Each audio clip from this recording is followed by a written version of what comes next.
Alright, giving this a second try. It kicked me off of YouTube at first, so I think we're good now. Well, good morning out there. It's Monday again. Today it's, June 2nd. I did start on time today, but now it's 4 minutes, but that's YouTube's fault, or it's Ecamm's fault, or it's not my fault. That's the main thing. I just got here. So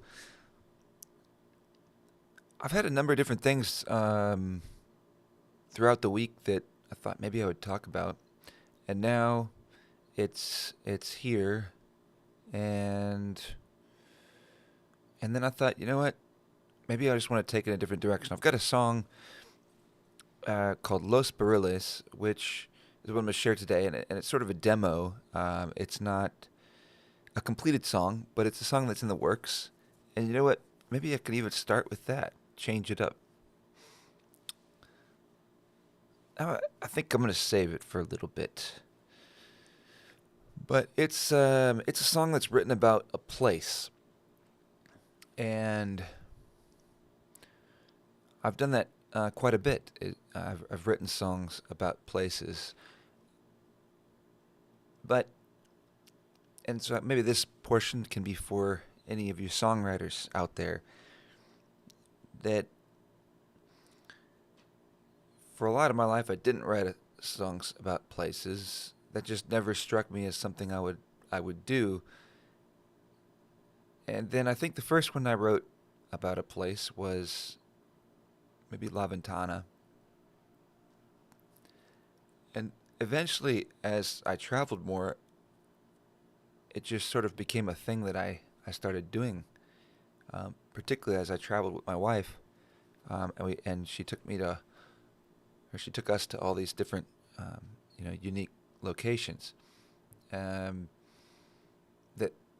maybe I didn't intend to go to, or it wasn't my timing, but then I would be there, and so I think, how can I'd have a lot of time to think, and, then I'd write songs about these places, and it's just there wasn't a lot for me to do that'd be productive, other than that, and so then I would, but it's I don't know, it's a pretty neat thing. I guess I'll leave it at that. That to write songs about places, places that can teach you a lot.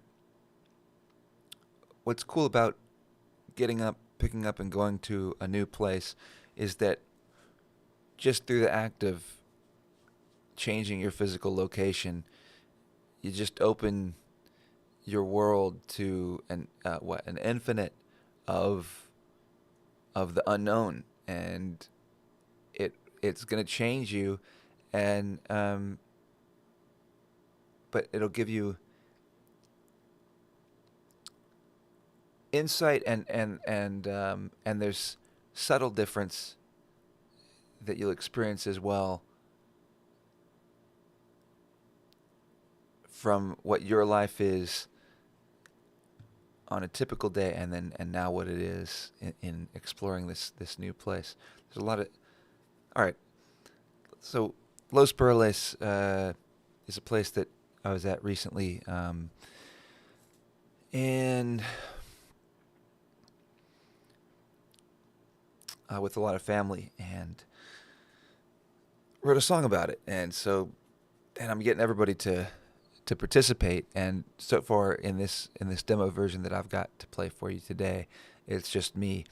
It's a simple song, and it's lyrically in particular very simple, but it's a cool exploration of how you can even take very simple lyrics and convey maybe some deeper things. That you can take a simple concept, and the majority, as you'll see, the majority of the lyrical content in this song is very simplistic and even maybe nonsensical at times, and that's partly the point. Is that on this particular adventure, the point is just it's just to enjoy and not think, and um,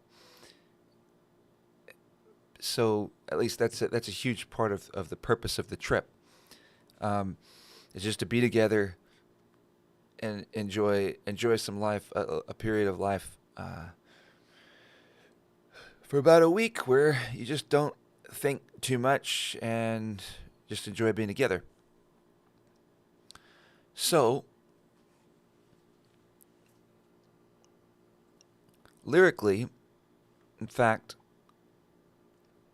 I'm going to read some of the lyrics. Pull it up here.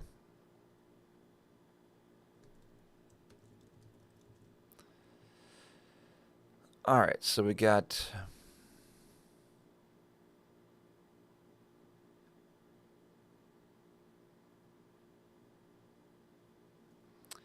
let's find it here. Here it is. All right, so here's the lyrics so far. Los Barriles, we're going to Tres Palapas. Los Barriles, we're going to play some pickleball. Los Barriles, we're going to kick your asses. Los Barriles, eating tacos with molasses. So these lines, I mean, they're pretty straightforward, and there's nothing necessarily that profound about them. And this quatrain is the one that I would even say is to some degree nonsensical, because we didn't actually eat any tacos with molasses. That line doesn't really make sense. My dad came up with that line, and we were just kind of shouting out things.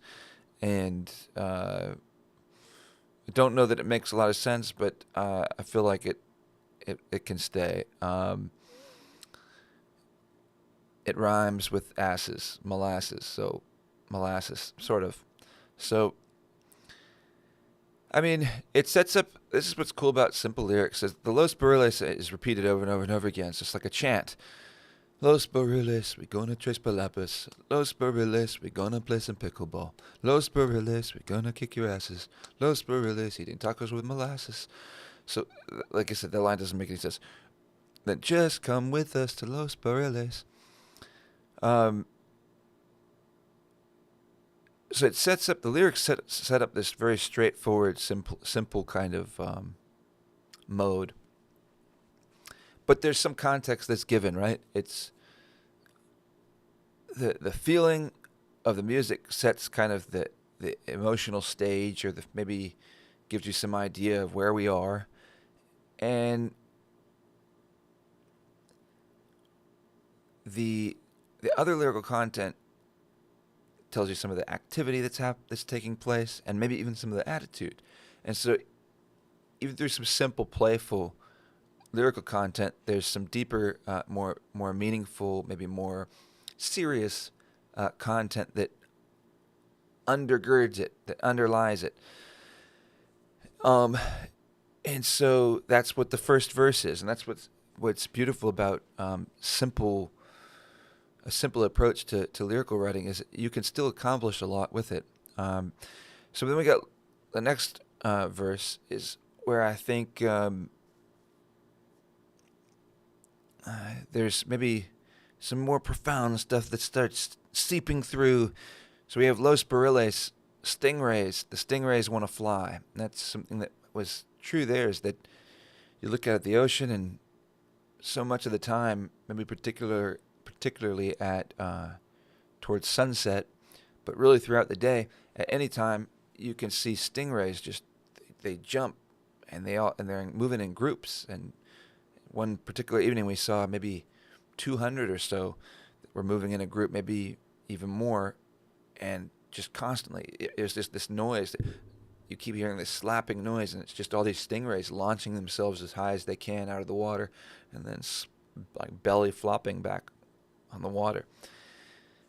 And it's like, why do they do that? Well, at least in this lyric, I propose that they want to fly. I mean, they want to get out of the water, and they want to fly. And just like, so then the next lyric is Los Barriles, just like you and I. And so there were no. For me, I love this line because stingrays want to fly just like you and I. to me, this speaks something deep to me that I really appreciate. And but stingrays want to fly just like you and I. We're no different than stingrays. So it makes that, just with that simple pairing of words, is saying we're just like the stingrays, at least in this regard. And that this is maybe a deep similarity. It's a deep yearning to want to fly, and then just like you and I, the way that I mean this, and I don't know that it's necessarily understood this way, by everybody. Probably, I mean, I'm sure it's not, but maybe by some or most, maybe it is. That I mean this for me in particular. I mean this with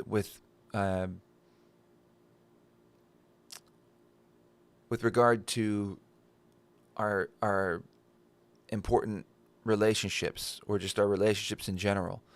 Not just romantic relationships, just all relationships, that we want to fly and soar, and we can get bogged down in difficulty of communication and trying to figure out how everything works and how to work well together and all that kind of stuff, but we all want to fly. And when I say so, saying just like you and I, it's recognizing that we are all, and that's really not.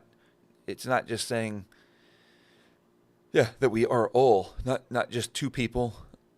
Everyone has this hope and dream to fly, and it's not just in the physical sense.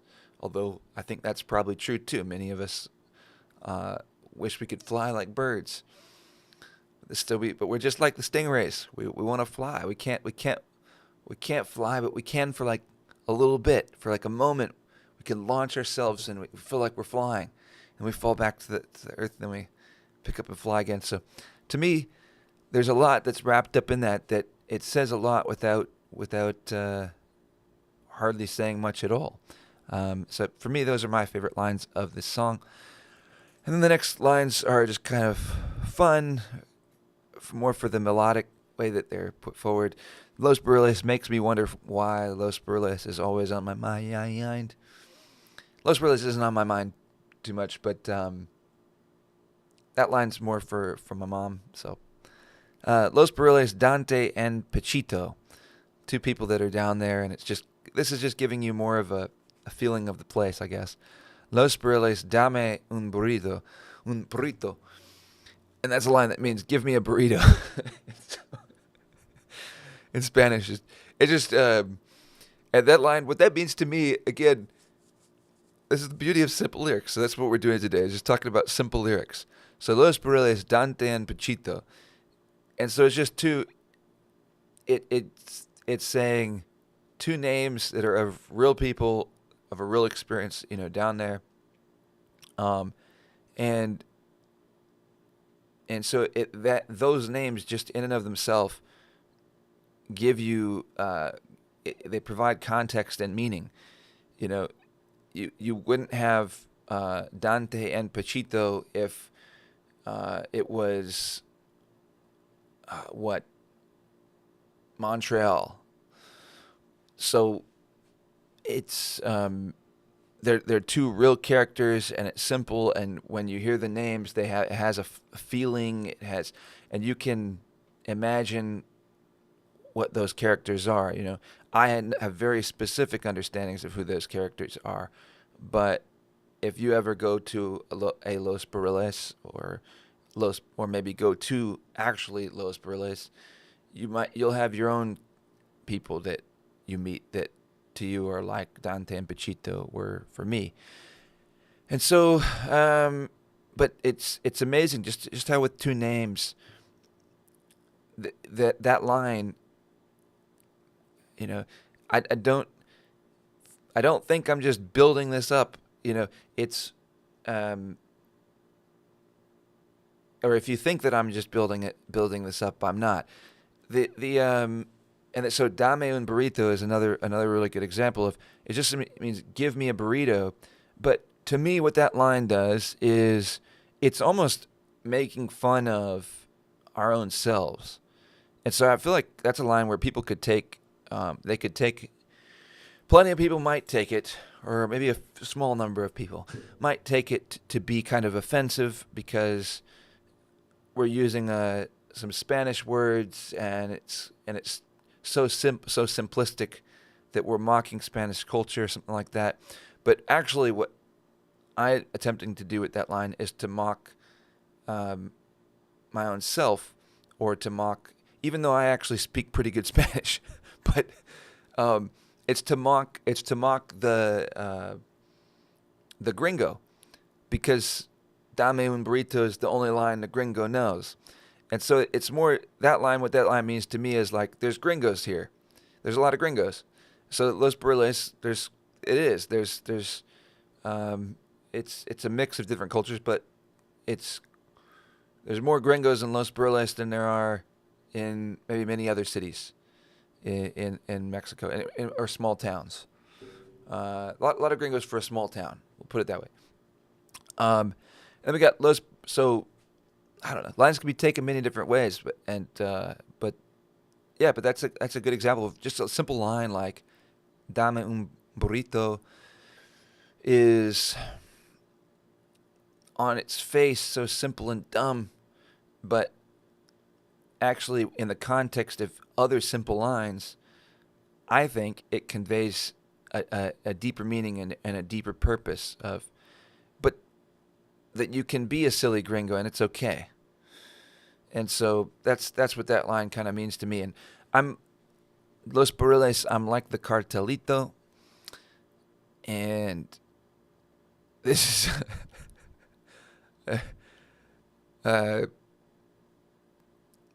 yeah, apparently these lines, well, it's just this, these lines are a shout out to my mom. I'm like the cartelito because, well, apparently the cartel is prevalent, and but apparently they, and the next line is, and Los Barriles, and the cartel loves the people. And that, well, without having a personal experience in any way with the cartel, it seems like the outlook on the cartel is different within Mexico or within Baja California than it is when you're from the States and you're just hearing things through the news. I think that's maybe the best way that I can say it. There's ways in which the cartel, at least in my very limited understanding, is appreciated, and that there are positive qualities that are appreciated by the people in Baja. So again, I'm not, take that for what it's worth, which is no direct experience, and just distant rumblings of an understanding. So, but I wouldn't be surprised if to some extent that is true. But Los Barriles, where life is like a peach. Los Barriles, the crabs are out of reach. Los Barriles, watch the whales as they breach. Los Barriles, just chilling on the beach. So what these lines, Los Barriles, where life is like a peach, is to me a nice, very short, simple language. You express that, to me it expresses two things. That when you say life is like a peach, I feel like everyone knows life isn't like a peach, but it's a certain quality. So if you're saying life is like a peach, it's a little bit of pretense or a little bit of pretend. And so to me, it's a tongue-in-cheek line, or it's a line, it's a double meaning line where life is and isn't like a peach, and you're able to accomplish both those things. That Yeah, with that one line. And then with Los Barriles, the crabs are out of reach. That's a strange line. What do you mean the crabs are out of reach? Like, so, but there's a neat thing. It was that line can only come out of a story. That line can only come out of something that happened. Because otherwise, why would you write that? Why would anyone ever say the crabs are out of reach? So there's clearly a story behind that, and so to me, that's more what that line ends up saying. I mean, it tells you there's crabs, and there's some kind of a story associated with crabs where you can't quite reach them, and which is what it is. But then you try to imagine what if somebody just hears that line. Can you imagine what situation that would be? Are we in a zoo or something with crabs? You can't quite reach them, or what's going on? What do you mean the crabs are out of reach? But to me, that's kind of what that line says, is that you'll have your own story. You'll have your own stories of adventure if you go to Los Barriles. Watch the whales as they breach, and just chilling on the beach. And so to me, that's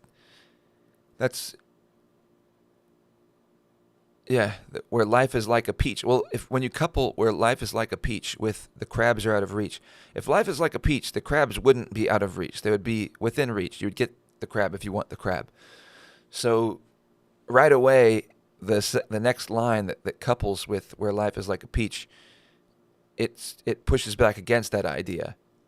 And but most of this quatrain, watch the whales as they breach and just chilling on the beach, is just about peace and enjoyment. And so overall, I feel like this quatrain suggests mostly life is like a peach, but maybe not entirely, and that there's adventures to be had that may be different, not quite peach-like, and but there's also beauty to behold and relaxation. And then we have Los Barriles. Just come with us to Los Barriles, and then there's the chorus, which is, hey, hey, now, that's a little too convenient. I don't want to place their orders with a QR code. What kind of picklers dine on easy mode? Stay out of the kitchen and leave me alone. And I don't know, this is probably the less profound part, but it's just a story within Tres Palapas, which is the pickleball court or pickleball establishment. One of them that's there. And talking about an internal, petty drama, and that's undergoing, systemic changes, and the chatter and drama that takes on significance in people's lives. That it's petty, but it becomes people's lives. It becomes some of the more significant things to them as they spend time in these places and try to enjoy themselves. And so with that, I will play the song.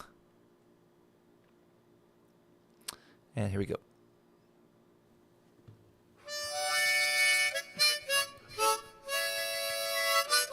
I'll listen to it myself.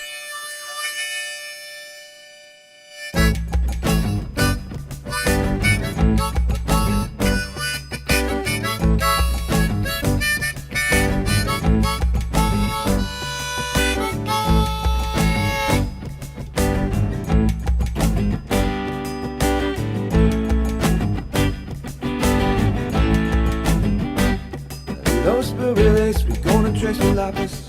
Los Barriles, we're gonna play some pickleball. Los Barriles, we're gonna kick your asses. Los Barriles, eating tacos with molasses. Just come with us, Los Barriles.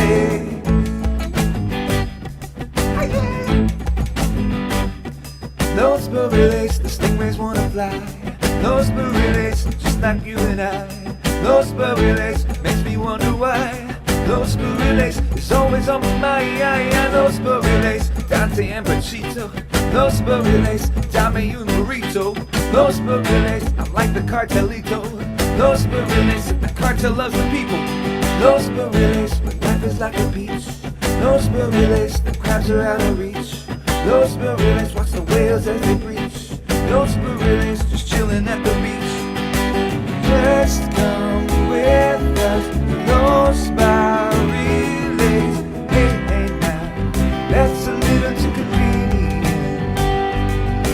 I don't want to place my orders with the QR code. What kind of pickler's dine on easy mode? Stay out of the kitchen and leave me alone.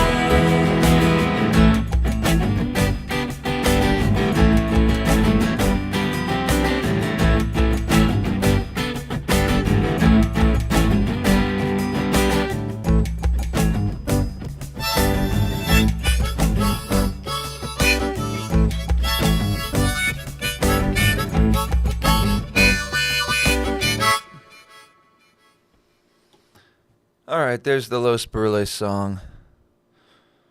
Make sure I pause this here. Otherwise, no, it's all done. Alright, so... yeah, there's the song. And now I'm done talking about it. That's it. We're at 8:30. This podcast is meant to go from 8 to 8:30. So I think I might be done for today and just get on to other things. Maybe it's time to go for a run. I didn't even talk about anything, thought or philosophy or whatnot. We just dwelled on the lyrics, but I think maybe that's okay for today. I feel like I had something else I wanted to say, but then I'm going to get sidetracked and go down these rabbit holes. Let me talk about some practical stuff rather than some philosophical musings. There's a word with an R that ruminate, something. Let's yeah.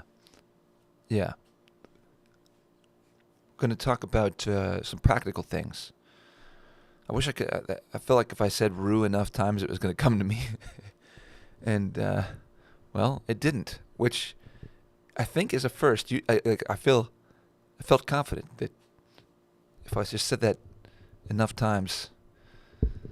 But oh well, I'll figure it out another point. Maybe it's not even a real word, and I'm combining two different words in my mind. Thinking or like my subconscious has combined two different words, but not really completely. It just like in theory it combined them, but never actually did it. So then I don't know how to combine them. But I think there's actually a word there. But I'll think about it and figure out at some point later in the day, and then be unable to update the podcast because it's live. And I can't just edit it in, so you will never know. But I will probably figure it out. So let your heart be at peace that at some point through the day I'll figure it out. So you don't have to worry. And there is a word, and if it's really important to you, you can ask me next Monday at 8 a.m. and I'll tell you then. Unless I still don't remember, we need to move on. All right. So rather than talk about thought and stuff that I'll go down rabbit holes in, and stuff that to some degree probably people are exhausted of, because nobody knows what's going to happen and nobody knows the answers, and it's all just a bunch of guesswork. Let's talk about some practical things. Even in the midst of a chaotic world of unpredictability and uncertainty as to whether or not you can even rely on the weather, not just the weather predictions, but the climate in general, that we don't know how reliant we can be and how predictable it's going to be going into the future. Whether or not you believe in global warming or not, or even, which is a strange phrase in and of itself, to believe in it or not. I will say that there were and then I'll dive off this topic. We're going to move quickly. There were green leaves on the trees in my yard well into the winter, and I think throughout the winter that I don't think have ever been there before. I think at some point they have always fallen off, all leaves, and this past winter saw green leaves on the tree, on the oak tree that persisted, I think, throughout the entire winter. And if I'm wrong about that, they were certainly well into the winter, into the January or February or something, which just struck me as unusual. And there does seem to be maybe some slightly unusual weather patterns in terms of just when we're getting rain or when heat is coming or when cool is coming. But I'll leave it at that. I am no weather expert, but there you go. There's my, if you cared, that's what I'm thinking. And then, or if that matters, means anything to you, if that's useful to you at all, that's what I'm thinking. There you go. But, so, I don't know. Please don't attack me and say I'm perpetuating a, just, can I just have my perspective? Is that okay, guys? Is that okay, everybody out there? Can I just have my own personal experience that I think and not have that be some grandiose bad or good thing? And then, all right, so then we got, so we're going to move to some practical things. So in the midst of all this, in the midst of AI development that is wild and short-sighted and what is obviously a bad idea. Like, it's a good idea in the short term. It's obviously a bad idea in the long term. So that's my opinion again. An opinion that AI fundamentally creating these massively powerful machines that can think and process what magnitudes, almost incomprehensible magnitudes, faster and more efficiently than human beings. Although notice I didn't say the word better, because I don't know that they do think better, and I don't know that they ever will think better, because I don't know that they think tied to a conscience. And I think that is kind of essential if you're going to have good thought. So, but they are, like I said, magnitudes more capable and more efficient and more powerful. And so I don't know that it's a good idea to attach that kind of power to something that doesn't have a conscience. I think, in fact, it's pretty obviously a bad idea. But yeah, in the short term, we might be great. So, for like 20 years, maybe we can get 20 years. Maybe we'll get 2 years. But we'll see how things go. Maybe we'll get more than 20 years. But the long term, I think that it's inevitable that that's going to go badly at some point. So probably a pretty bad idea. Probably a better idea is just to try to get better at building nice, homes, like simple but nice homes, effective homes, and overall figuring out a better way for people to live together. Make sure everybody's fed. Those would be better ideas, Make sure everybody's fed, make sure everybody has basic resources, and then try to take advantage of the natural beauty and natural wonder that the world has to offer. That's the beauty of all these places, like this song Los Barriles, is that you have so many places of extraordinary beauty, and so many of them, these places aren't even populated. That's the crazy thing. Los Barriles is, but you drive up the coast, there's tons of coastline. There's tons of beautiful coastline that's not inhabited.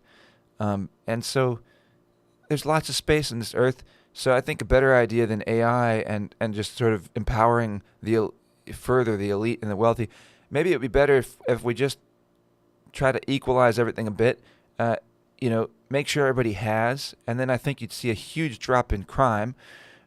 Probably that would help a lot of people make better ethical decisions when they aren't stressed out of their minds trying to just figure out how to pay bills or be able to, for some maybe just to eat and feed maybe their kids. I think maybe if we focused on that, and then you wouldn't need AI. We have everything we need already, and then we could just take advantage of the beautiful locations that exist in the world rather than stack people in giant skyscraping buildings and toxic fumes and sewer smells, rather than stack people, a mile high, so that they can keep the machines churning. We could actually spread out a little bit, use bicycles and create farms and live in extraordinarily beautiful areas with next to no crime because nobody's in a state of need and everybody is helpful to each other. This is a nice dream, but why not have a nice dream? So, and then then people would probably be way more psychologically psychologically healthy and wealthy and wise because they wouldn't be living in sewer smells, and they wouldn't be living in a state of uncertainty and need. They would just be living in what's naturally beautiful and naturally healthy. You get to watch stingrays jump and try to fly, and you get to watch beautiful colors as they move organically as ocean swells, and to me that's always been an amazingly healing experience, is just to watch the way water moves. It's something it works wonders for me, and it just puts me at peace and helps me. And so, anyway, in the midst of all this, and that we can make better decisions with that kind of stuff, I am learning how to use email better.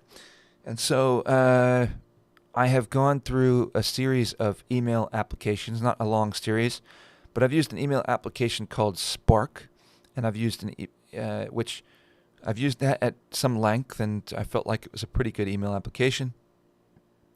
And to the point that I switched from typical Mac mail apps, and then eventually I found one called Preside, which is an obscure email app, and I was really, really ready to dive into that, and I liked it a ton. It's super simplistic, almost like it's outdated by like 30 years or something, and yet it's the most.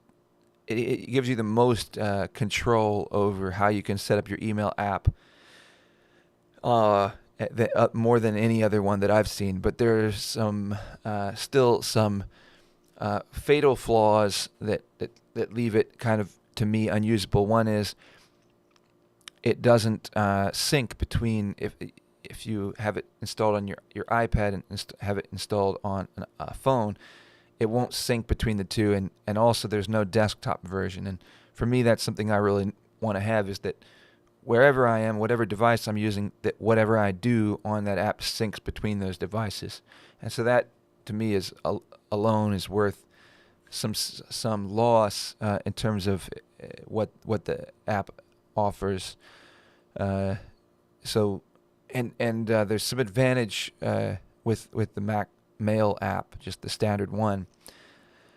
And we'll move through this quickly, but as we all receive emails, and if you're doing business and you receive emails that have to do with your business, every email, maybe this is a little business lesson from somebody that's just trying to make it happen and doing it, and not going to business school. But every email that comes in has a different value, perhaps, and what that value the value that email has is certainly up to just perception and change. There's no necessarily way to tie it. There's not necessarily a way to just tie it down to a specific numerical value. But inevitably, some values have evidently more or less value than others, and you want to have a way that you organize that so you can manage that value and maximize that value. And so using your email app and using features within the email app, that's something that I was working on over the last few days, and really over the last years. of experimenting with other apps at length and putting a lot of time into trying to,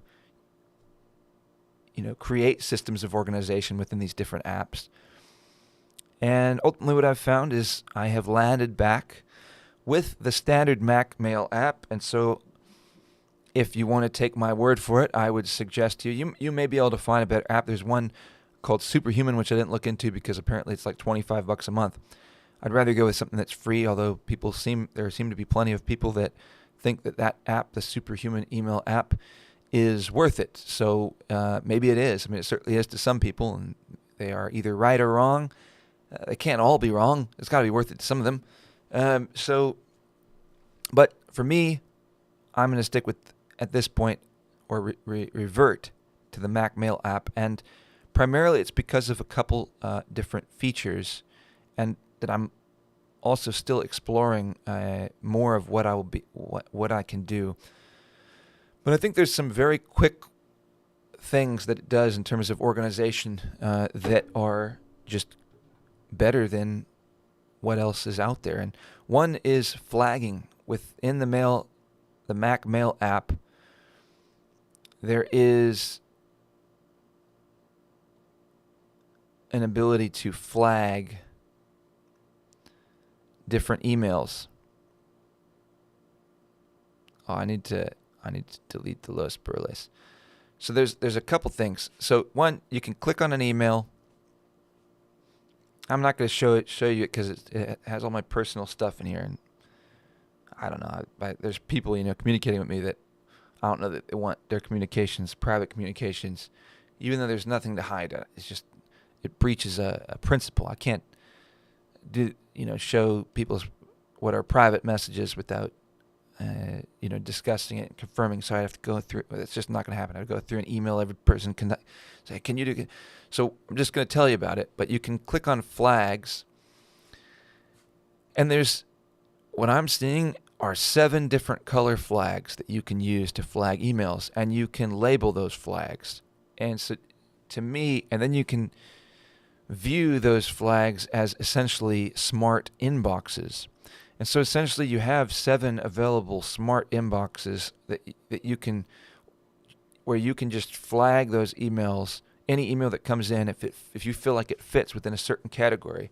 You can choose different categories, like standard categories that most emails could sort into, associate those with the flags, label the flag colors, and then as simple as just clicking that color flag when you click on an email, and now you've categorized it and permanently. And so I think that is exceptionally useful. And then another feature is if you move an email, you've got a whole list of folders on the left-hand column side. If you move an email into those folders, and you can create new folders, they move very quickly, whereas other softwares that are apps that I used, sometimes there would be a delay, and even sometimes a significant delay as it tried to move those emails. This happens instantaneously, so that's a nice time saver. It's very easy to see all the folders. And then there's one other really cool feature, which is you can color like the whole panel for an email. And so not only can I flag and have different color-coded flags, I can actually highlight an entire email window as it appears in the the inbox. As you look at all the different little snippets of emails that say, do I want to view this one full or this one full? You can highlight those with a color wheel. So you can color them whatever you want. And so within the color wheel, you can also there's different options. You don't have to use a color wheel. You could use, you can select different crayons or from like a color pad that just has, white, yellow, red, purple, very specific colors. And that's what I've chosen to do because there's like 15 different colors and I'm not going to have to use all of them. But it's pretty nice because then when you look at your inbox, right away, flashing out at you really big, you can see different colors. And if you already know within your mind what those colors mean, it gives you that information really, really quickly. And I think it's very useful. And so I'm excited actually to use an email app and go back to Mac Mail. I think maybe they've made improvements over the years that I've been away from it, but there's a practical bit of information. These things matter. They might be boring, but they make a difference. And so if you're getting emails that are useful to you, then I think it would be useful to understand that every email has a different value, that it's some degree just your perceived value, but understanding the email's value and then properly trying to organize it, which is a difficult, impossible task. You can't perfectly organize, but you can roughly organize and overall do a good job. And it's a battle between time that it takes to organize and benefit, and so there's a point at which you can become you're focusing too much on organization, and then that's time that's wasted. So the amount of time invested in organization needs to be less than the value that it creates, or the value that's there within what you're organizing, or the projected value as well. That matters as well. So if you can foresee that you're going to be getting a lot more emails, then right now maybe that organizational process wouldn't be worth it with the current amount that you're getting. But since you foresee that you're going to be getting a lot more, you might want to go ahead and organize now before you get overwhelmed by what's coming, and make sure that you're ready for it. So, all right, I'm going to delete this email. So email apps. I don't know, I figured I'd include that in this podcast episode, that if you can. For me, I've done all these gigs for some years, and over the course of time, you have all these different clients and emails and text messages, and I was so focused on the gigging that I never really bothered to manage those contacts. And I never really thought. I never had a strategy for how I could utilize those contacts and those relationships, even if they're not exactly strong relationships, but they are relationships. That if I played one gig for somebody that, they're probably never going to book a gig again because it was a wedding, but maybe still there's ways to utilize that contact either for a review or for saying, hey, if you send a referral, I can give a discount of whatever amount, 10 or 20% or something, to you and this other person if whenever you book another gig. I think those things, it's like if somebody receives that, they're unlikely to be upset by it, and if you did a good job, then they'll be happy to receive the email.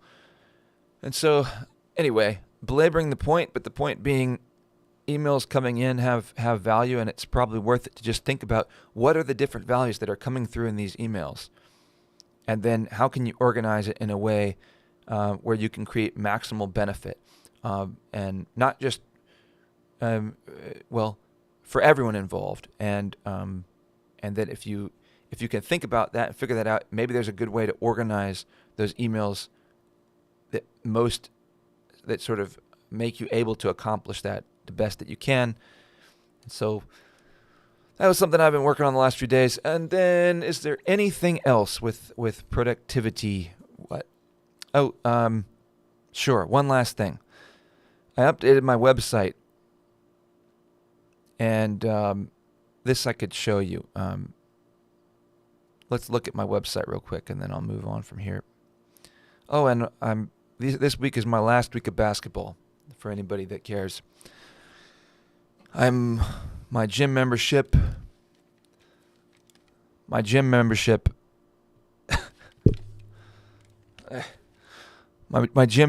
is expiring, and so this is my last week.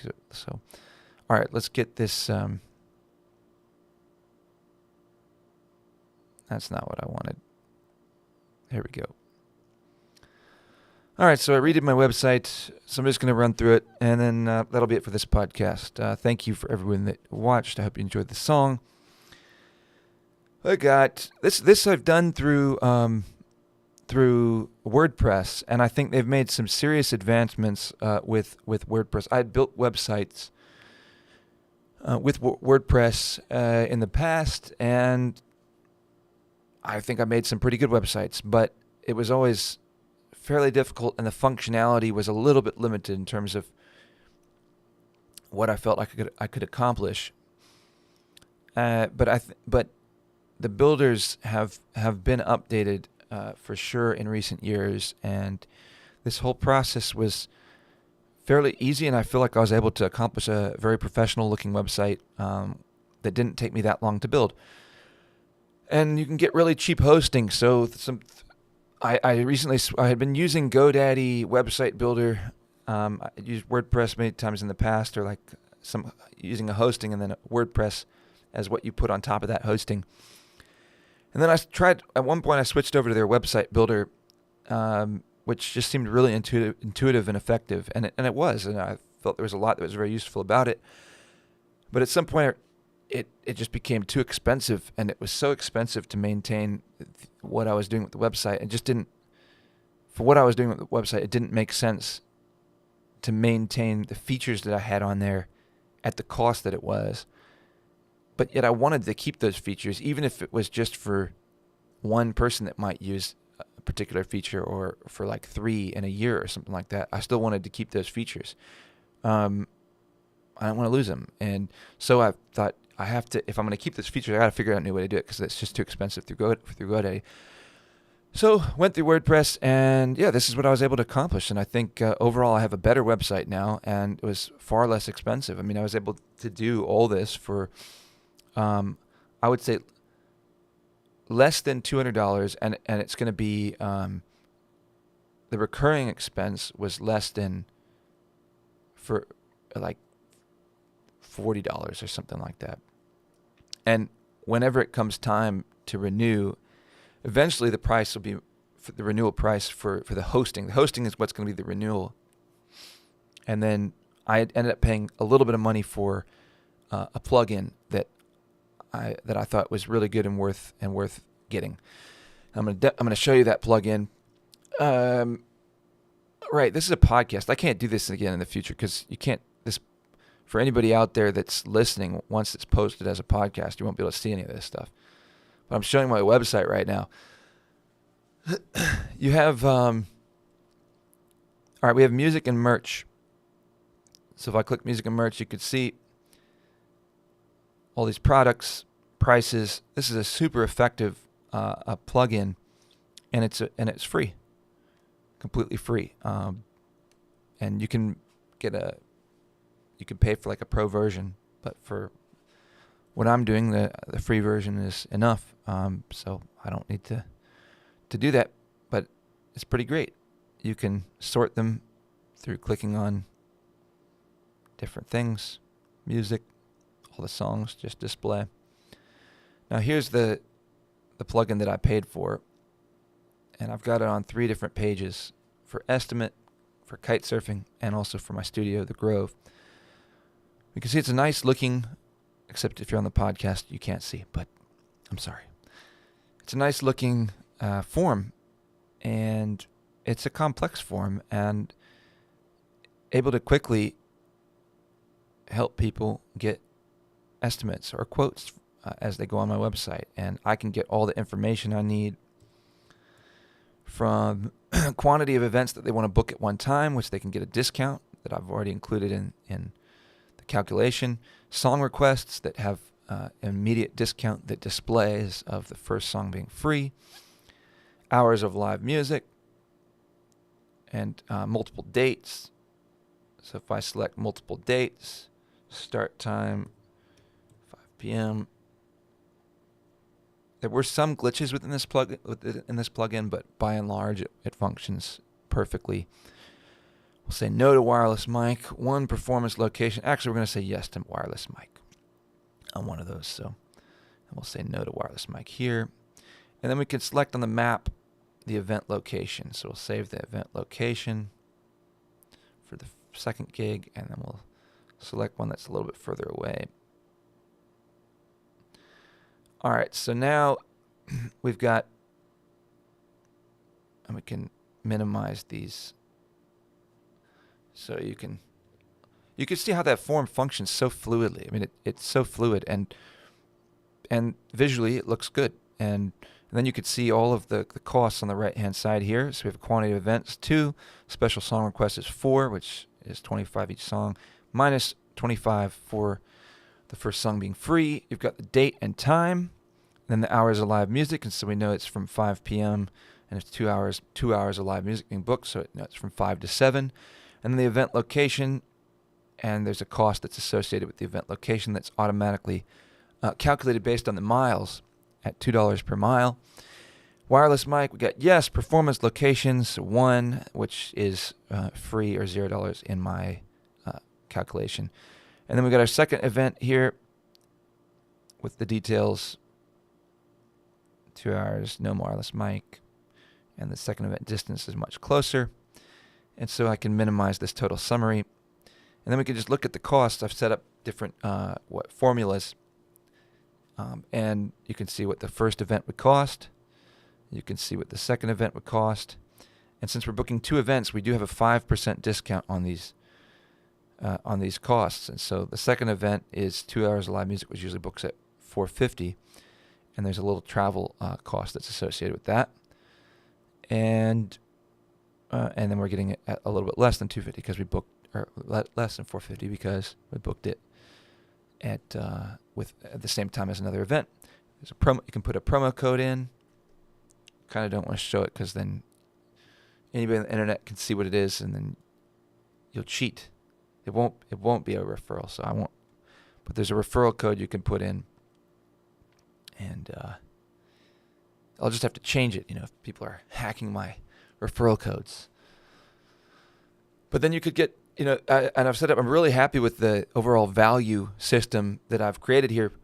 For anybody out there that wants to book live music with me, I really think if you take advantage of the available discounts, whether it's a referral, and if you're actually making a referral, then I'm happy to give you that code, and I'm going to give that code to people that I've worked with in the past that might want to do referrals. And if you book multiple events at the same time, as like you can see up to 5 events, if we put it up to 5, you could see the price that these get down to. So for the second event, it would cost $360 rather than right now $427. So by booking 3 other events at the same time, you save a significant amount of money off that.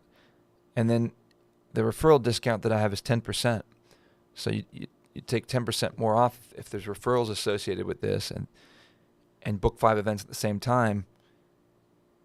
It's a pretty, like on a per event basis, you get a pretty good price on all these different events. And I just think the valuation is really good because I know kind of overall what I want to make from events.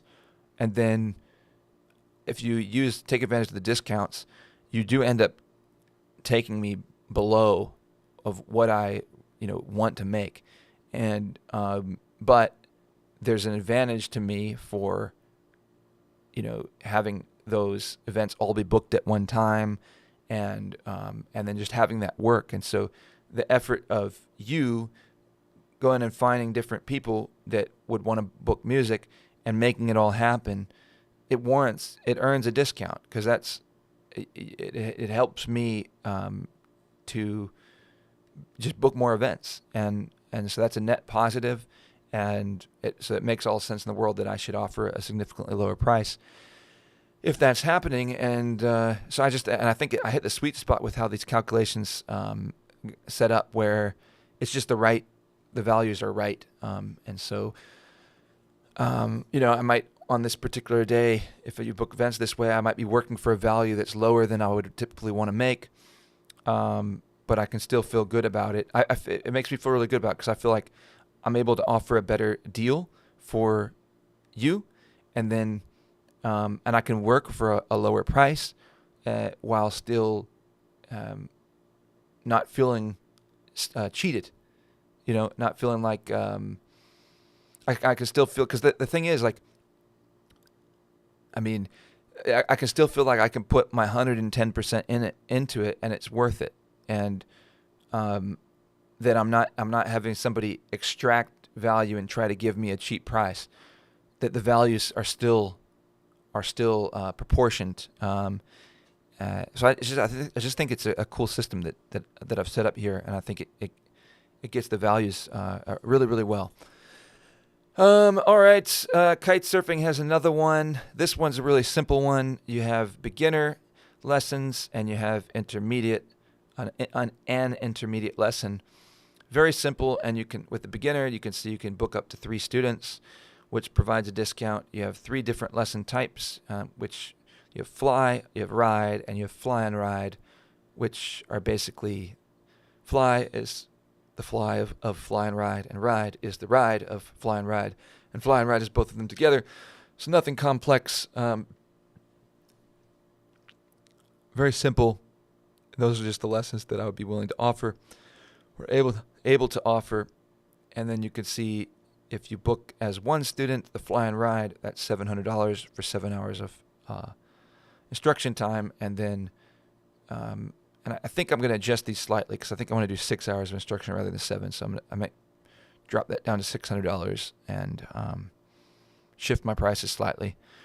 But if you switch to, what's cool is so if you go from 1 student to 2 students, then the discount is, there's a discount that's built in of, I believe, 20%. So we get 700 for 1 student. So 2 students, you might think would be 1,400, but instead it's actually 1,120. And then 3 students would be 2,100 if you're just multiplying, but this is actually going to be 1,260. So 3 students is only it's only $140 more than 2 students. So if you have a third person, it's kind of a no-brainer to get them involved, and then you can split the cost 3 ways, and you're only increasing the price by that $140. So the third student, tacks on for $140. Nobody's going to get a 6-hour or 7-hour kite surfing lesson. Nobody's going to get a 7-hour kite surfing lesson for $140 anywhere. So, unless you get it from your friend, that's it. So, I think as a deal, that's a phenomenal deal, but it also makes sense from the standpoint of the instructor, because it's extra labor to teach the third student. It's one more person that you have to manage. It's more energy. It's more awareness. So it requires more out of you to do that. But the time frame is the same. And so you're able to make more money for that same block of time. And the beginner lessons are such that they can still be really productive with, I would say, up to 3 students. For me, that's been my experience, having taught in different places before, that when I've taught up to 3 students, I feel like I can still be productive. But I do feel like if you went above 3 students, because everybody needs to have time flying the kite. Everybody needs to have time trying these different things. And there's you can learn from watching other students try. And so it's actually, I think, kind of good to get to take a break as well. And so to me, 2 students is a really good number. 2 students is a really good number, because if you're not flying the kite, you're watching it. And then if the other person is not flying, then you're flying the kite. Or if you're not body dragging, the other person's body dragging. So you don't have a lot of time away, and so you can balance the time between the 2 students, and you can learn. And because it's really nice to have the outside perspective, because when you're actually going through, you're trying to do it yourself, you don't get to have that bird's eye view of what's going wrong. And so then there's a good value in actually having 2 students. And so I think the argument could be made for beginner lessons. It's actually better to have 2 students than have 1. I think the argument can be made. I don't know that it's fully true. I think it's really close.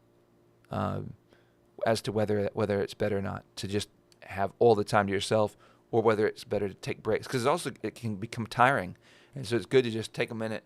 I've had that happen plenty of times when I've been doing a solo lesson, that the student ends up wanting to just take a break anyway, and we need to stop and just rest for a while, because they get tired and then they can't learn. If they're tired, they need a rest. So I think that for that reason, the 2 students thing makes a lot of sense, because while the discount isn't as great as the 3 student discount, it's still a substantial discount. And if you do 2 students, you're paying on a per person basis. You're paying $560. Is that right? Yeah, $560 rather than $700. And so, if you're getting just about the same value, then why not do it with 2 students? It's more, get a friend and take a lesson together. I think it's more fun to do that with a friend, and but it's up to each student. There's some students that it makes a lot of sense for them to do a solo lesson, where they're really driven, they're in great shape, and they just want to go at it 110%, then probably one lesson and make the most out of that time, or one student and make the most out of that time. But if you're just kind of interested in the sport, and you don't know whether you're going to keep doing it or not, and just kind of something to do, then maybe 3 students would be the way to go. And then you're getting it's $420 per person rather than $700. So a pretty substantial discount on a per person basis, and you'll have fun getting to hang out with everybody while you guys do something, try out an extreme sport. And then we've got the Grove, the studio. You can book based on studio time or project details. So these forms, they're very customizable, and they're awesome. And then we'll go look through the rest of the website. We've got my about section. In the past, I've had these very more lengthy about sections as I try to give people a lot of information. And this one I kept super simple. I need to get rid of this Learn More button, by the way. It does nothing. Learn More. Learn More. You click it, does nothing. Just takes you back to the top. So we get, this time I just put, there's too much to say, so let's just play music. And I really felt that way, that at this point, how am I going to give a bio on myself? I don't know. Listen to my music. If you like it, book me. So, I think these things I put are the more important. It's more important than telling you hey, I drove around the country in a van. If you want to get to know me, and know details of my life and my story, then you can do that. But I just felt for an about section, let's just keep it simple. And so number 1 is I'm alive. If I wasn't alive, you couldn't book me. So one of the most important things about me is that I'm alive, and that I have energy. So I try to take good care of myself. And so that's just saying I'm, number 1, I try to put, I try to stay healthy and have good energy. And I think that's one of the most important things. So that's why I put it at number 1, because your energy is going to, your music is going to reflect your energy. And so, all right, number 2, I'm experienced. I've played everything and everywhere except for what and where I haven't yet. So, number 2, I'm experienced, and then a little silly joke. But just trying to say, yeah, I've played a lot of gigs. I've played a lot of places. So I try to keep good energy. I'm experienced. I don't know. Those are kind of the 2 key points. And then I have good gear. It's taken a lot of time and effort to find the stuff I use and get good with it. So I just kept it simple. And so, if you really want to know more, you reach out to me, and you could ask me more. I'd be happy to tell you every story and talk your ear off. But for the purposes of this about section, and I think also this makes the point that, my personal details or who I am is less significant. For the most part, what I'm doing is background music kind of stuff. And I also feel really happy to be doing that kind of stuff, because I like that I can just be me with my music, and that I don't have to be this dramatic entertainer.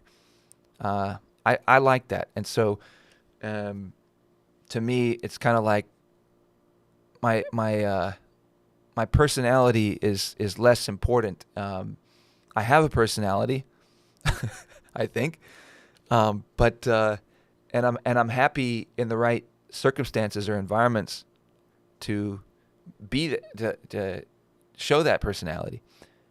But I also just like to play music, and I'm happy to just do that. And so I think that's so. Maybe one day things will be reversed a bit. Opportunities, the kind of opportunities I'm doing will call for different things. But I felt like this is the most important. Keep it simple, and so I don't know, some ideas on an about section, which all these things, they matter. And so then we got the Noah's Groovecast, just a simple podcast plugin that accesses the podcast data and displays it. This is also free, these plugins. So here we've got this song player, this MP3 player. I've got some 3 songs up here. Again, a free plugin, and the display looks fine. I feel like it could look better, but it's kind of cool. It's differentiated from other pages, and I like it. Then we've got news, or my blog, I guess you would say, and I think it displays well. It looks cool. It functions well. And then we've got events, and this is just the HTML code that is provided from Google Calendars. This isn't anything special. It's just the Google Calendars code. I run my calendar through Google Calendars, and that's how I manage my own personal calendar, and it's how I put these events. And it's perfect because you can see all the details. What does more details do?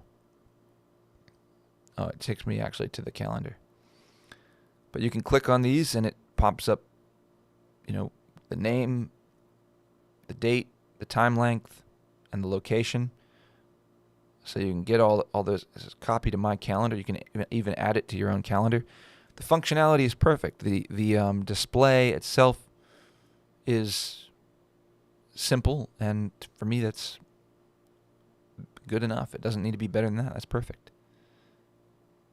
And then we got song list. It's basically a PDF viewer, and it works like a book. Even has sounds. Can look through the pages. Didn't even know it had sounds. Kind of don't like the sound, to be honest. I want to get rid of the sound. And then I also put an ability to view live videos on my page. Although it's not displaying right now. Sorry, there's no live stream at the moment. So I'll have to look into that, because I'm pretty sure I'm live right now. Then we got signups, which is through Brevo. This is, again, another just HTML code that's provided by Brevo. And these are for different events or things that you could sign up for that I do, although currently I don't think you can sign up for any of them. I mean, you can, but I'm not accepting signups. But you could come sign up if you want.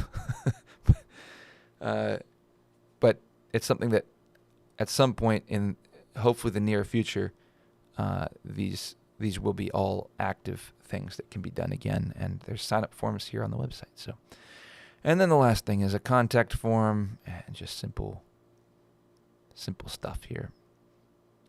And so, again, all of what was displayed. So I'll wrap it up by saying this website, with what I paid, I'm hosting through SiteGround.com, and I think I paid like $20 for the year, or maybe it was even less than that, for 1 year. And there's another hosting site called Hostinger, which I believe I may end up switching to. We'll see. I could, or maybe you can give it a try. But when I was about to apply, I applied for SiteGround because just the reviews overall, or I signed up with SiteGround because the reviews overall were really strong and really positive for the quality of hosting, and they do some different things that I think overall it just better protects your site, gives your site more stability, and so there are values that I think probably I don't even fully understand, that I trusted people's reviews, and I trusted what people are saying about it, to say that probably in the long run I'm going to be glad I stuck with SiteGround. But what is true is that the cost of SiteGround is going to jump up to like $16 a month or something, or $17 a month after the first year, which then will be like, 100 and whatever it is, $180 a year for the hosting of the website. And then everything else, that's it. That'll be the cost of my website per year, which I think is manageable, and with the functionality that I've been able to accomplish on this website, I think that it's worth it. That price is something more that I can get behind. But with Hostinger, it was possible to sign up for 4 years at like $2 a month or something, or $3 a month. And so for a very low cost, if you sign up for 4 years at one time, you're going to get 4 years at like $60 or $80 or something like that. It was kind of remarkable, the value. So I almost went that way. But I thought, I don't know yet if I'm really going to stay that long term with WordPress in this direction. And so ultimately I made the decision to go with SiteGround, but I might be inclined to do, if I did it again, go Hostinger, because my understanding is essentially it's the same thing. And if you go WordPress with Hostinger, you can get 4 years of a website for like $60, $80, and then even when it renews, it's still lower cost than SiteGround. And so you can accomplish, this website that I've shown you, aside from the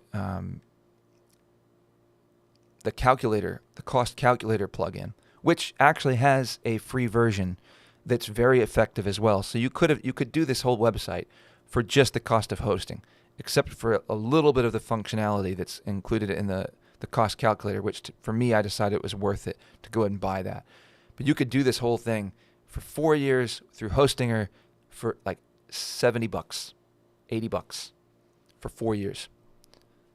That's a remarkable value. And so I just say that out there to show you, and it's not crazy hard to do it either.